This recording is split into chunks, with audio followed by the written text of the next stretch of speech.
I really love these Savage Crucible figures, and I just had an idea for a shot with this one right here. I can't remember his name, but I'm going to set it up right now.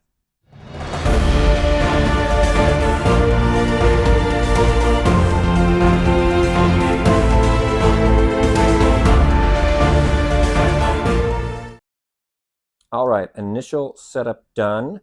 I have the figure in the pose that I want. He's kind of sitting here holding his sword up as if in triumph, the other hand kind of splayed to the side, and I have the right hand for that, his kind of loose hand, not a fist or gripping hand. I have him sitting on top of this diorama piece I made a while back. Usually this sits in my shelf as part of my display, but brought that out for this shot. I plan to shoot it from above, and we'll see how that goes. All right, I have my initial setup done with the camera. I have him up on this tripod high above the desk. You can see I got the figure way down here. There he is, ready to get shot. So I went to go take the picture, and there was one thing wrong. No battery.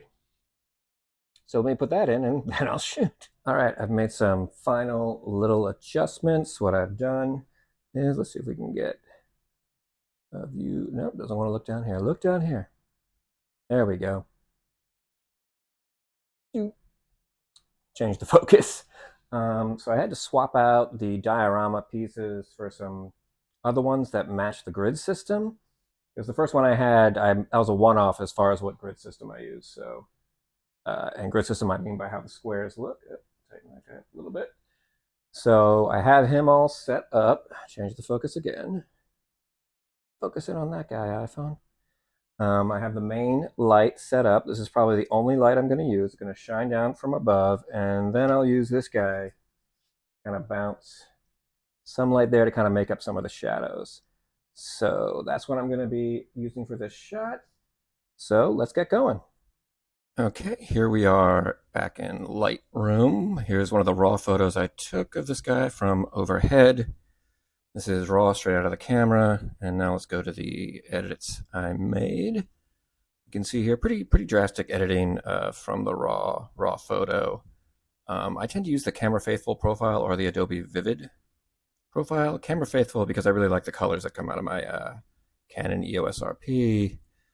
Actually brought the saturation down a bit in this picture. I just like the way that makes it feel when you then go in and add a nice tone curve to get contrast, and that also boosts the colors a little bit.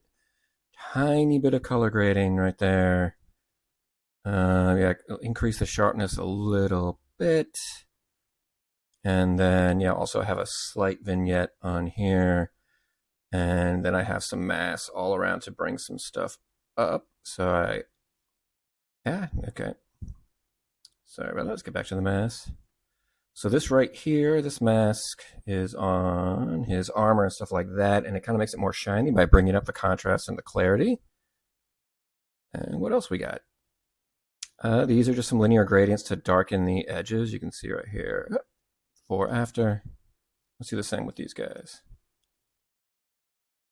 Before, after. So he makes it a lot more vibrant and shiny and kind of look like metal. And then what's the last one? The Lizard Man himself, which is, this is all over. This is just some bringing up the highlights a little bit, bringing up some texture and stuff like that. And then let's go into Photoshop. I'll show you the Photoshop version. Let's just go over to where we are, one photo over. You can see here, I added some blood here in Photoshop, and let's go open this guy up in Photoshop so you can see how. It'll be the original because I want to show you the original. Open, open, open. All right. So I have the root photo down here, then a copy, which is photo with adjustments. So what I do here, you can see there was a little gap in the tiles right here. I covered that up with content fill. And I also slightly brightened his upper body right here to make it stand out a bit more with the dodge and burn tools. I guess the dodge tool in this case, not the burn tool. And then for the blood, I basically started with, this is all black right here. This is like just some black shapes. If I get rid of all this, black shapes. Then I made a clipping layer above that's filled with red, dark red, then another clipping layer filled with a slightly lighter red, and another clipping layer filled with some very small white highlights. And then I make it a bit darker with this brightness contrast setting right there. And I also have a Gaussian blur on the original shape, and that kind of makes it match the fuzziness of the actual depth of field. And I'm really happy with how this photo came out, especially since I just had the idea really quickly, put it together really quickly, and then shot it really quickly. Yeah, and if you watched this far, thank you for making it this far into the video, and I'll see you next time.